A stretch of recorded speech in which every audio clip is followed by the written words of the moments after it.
Al Gore, everybody knows him, who compared climate change to an apocalypse.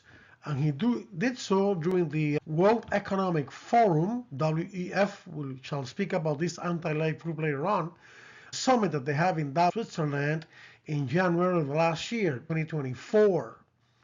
In that, compare rather, the heat trapped by CO2, carbon dioxide, with the heat released by atomic bombs. This is really ridiculous. Continuing with this topic, we have the state of Tennessee prohibits chemtrails and weather modification on the part of radical environmental activists that want to cause problems in the environment to then blame it on climate change and make people believe in that ideology. So it was produced by radical environmentalists to create fear about climate change, even harming people, animals, and the environment. In the UK, the United Kingdom, we have a climate agency that was accused of inventing temperatures. Honest journalist Ray Sanders' research concluded that 103 stations out of 302 reported non-existent average temperatures. So you can see the degree of manipulation for these radicals in order to create or invent the ideology of climate change.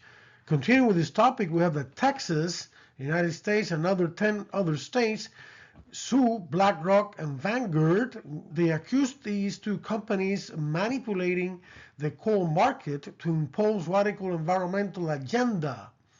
For years, these two companies acquired shares in this coal industry to control the market and its policies, increasing energy costs and violating state and federal laws. We also have radical environmentalists that have the audacity of accusing honest scientists and journalists of misinformation or disinformation, like the World Economic Forum, WEF, did. And they say that this information, which is not really this information, they are the ones that are giving out this information. They say that this is information which is false, and climate change are the greatest global threats. Also, the WEF, the World Economic Forum, is claiming that world population must be reduced to 500 million people from 8.2 billion people, which is the present amount of people in the globe.